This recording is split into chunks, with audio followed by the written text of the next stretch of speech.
Hello ಸ್ನೇಹಿತರೆ, ನಮಸ್ಕಾರ. ನಮ್ಮ ದೇಶದ ಗಡಿ ಕಾಯುವ ಸೈನಿಕರ ತ್ಯಾಗಕ್ಕೆ ಬೆಲೆ ಕಟ್ಟಲು ಸಾಧ್ಯವಿಲ್ಲ. ಅವರ ಕುಟುಂಬದ ಮಕ್ಕಳು ಆರ್ಥಿಕ ಕಾರಣಗಳಿಂದಾಗಿ ಉನ್ನತ ಶಿಕ್ಷಣದಿಂದ ವಂಚಿತರಾಗಬಾರದು ಎಂಬ ಉದಾತ್ತ ಉದ್ದೇಶದಿಂದ ಭಾರತ ಸರ್ಕಾರದ ರಕ್ಷಣಾ ಸಚಿವಾಲಯವು ಪ್ರಧಾನಮಂತ್ರಿ ವಿದ್ಯಾರ್ಥಿವೇತನ ಯೋಜನೆ ಅಥವಾ ಪಿಎಂಎಸ್ಎಸ್ ಅನ್ನು ಜಾರಿಗೆ ತಂದಿದೆ.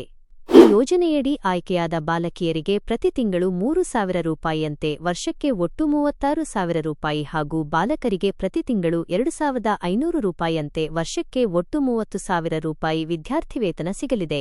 ಪ್ರತಿ ವರ್ಷ ದೇಶಾದ್ಯಂತ ಒಟ್ಟು 5,500 ವಿದ್ಯಾರ್ಥಿಗಳನ್ನು ಈ ಯೋಜನೆಗೆ ಆಯ್ಕೆ ಮಾಡಲಾಗುತ್ತಿದ್ದು, ಇದರಲ್ಲಿ ಅರ್ಧದಷ್ಟು ಸೀಟುಗಳನ್ನು ಬಾಲಕಿಯರಿಗಾಗಿಯೇ ಮೀಸಲಿಡಲಾಗಿದೆ. ಈ ವಿದ್ಯಾರ್ಥಿವೇತನ ಪಡೆಯಲು ಅಭ್ಯರ್ಥಿಗಳು ಎಂಜಿನಿಯರಿಂಗ್, ವೈದ್ಯಕೀಯ, ಎಂಬಿಎ, ಬಿಸಿಎ ಅಥವಾ ಬಿಫಾರ್ಮದಂತಹ ಮಾನ್ಯತೆ ಪಡೆದ ವೃತ್ತಿಪರ ಪದವಿ ಕೋರ್ಸ್ಗಳ ಮೊದಲ ವರ್ಷಕ್ಕೆ ಪ್ರವೇಶ ಪಡೆದಿರಬೇಕು. ಅರ್ಜಿದಾರರು ತಮ್ಮ ಹಿಂದಿನ ಶೈಕ್ಷಣಿಕ ಅರ್ಹತೆಯಲ್ಲಿ ಅಂದರೆ ಪಿಯುಸಿ ಅಥವಾ ಡಿಪ್ಲೊಮಾದಲ್ಲಿ ಕನಿಷ್ಠ 60% ಅಂಕಗಳನ್ನು ಪಡೆದಿರುವುದು ಕಡ್ಡಾಯವಾಗಿದೆ. ಮುಖ್ಯವಾಗಿ ಈ ಸೌಲಭ್ಯವು ಕೇವಲ ಮಾಜಿ ಸೈನಿಕರು, ಮಾಜಿ ಕರಾವಳಿ ಕಾವಲುಗಾರರು ಮತ್ತು ಅವರ ವಿಧವೆಯರು ಅಥವಾ ಅವಲಂಬಿತ ಮಕ್ಕಳಿಗೆ ಮಾತ್ರ ಲಭ್ಯವಿರುತ್ತದೆ.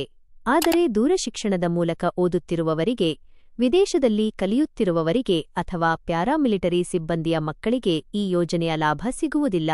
ಅಲ್ಲದೆ 2ನೇ ವರ್ಷ ಅಥವಾ ನಂತರದ ವರ್ಷಗಳಲ್ಲಿ ಓದುತ್ತಿರುವವರು ಹೊಸದಾಗಿ ಅರ್ಜಿ ಸಲ್ಲಿಸಲು ಅವಕಾಶವಿರುವುದಿಲ್ಲ. ಅರ್ಜಿ ಸಲ್ಲಿಸಲು ಆಸಕ್ತಿಯುಳ್ಳವರು ಕೆಎಸ್ಬಿ ಅಧಿಕೃತ ವೆಬ್ಸೈಟ್ಗೆ ಭೇಟಿ ನೀಡಿ ನೋಂದಾಯಿಸಿಕೊಳ್ಳಬೇಕು. ನೋಂದಣಿಯ ಸಮಯದಲ್ಲಿ ಮಾಜಿ ಸೈನಿಕರ ಪ್ರಮಾಣಪತ್ರ, ಕಾಲೇಜಿನ ಬೋನಾಫೈಡ್ ಪ್ರಮಾಣಪತ್ರ, ಅಂಕಪಟ್ಟಿ ಮತ್ತು ಆಧಾರ್ ಲಿಂಕ್ ಆಗಿರುವ ಬ್ಯಾಂಕ್ ಖಾತೆಯ ವಿವರಗಳನ್ನು ಅಪ್ಲೋಡ್ ಮಾಡಬೇಕಾಗುತ್ತದೆ.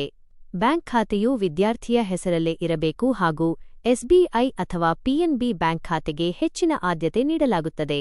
ವಿದ್ಯಾರ್ಥಿವೇತನವು ಮುಂದಿನ ವರ್ಷಗಳಲ್ಲೂ ಮುಂದುವರಿಯಬೇಕಾದರೆ ವಿದ್ಯಾರ್ಥಿಗಳು ಪ್ರತಿ ಸೆಮಿಸ್ಟರ್ನಲ್ಲಿ ಕನಿಷ್ಠ 50% ಅಂಕಗಳನ್ನು ಗಳಿಸಿ ಮೊದಲ ಪ್ರಯತ್ನದಲ್ಲೇ ಉತ್ತೀರ್ಣರಾಗುವುದು ಅವಶ್ಯಕ.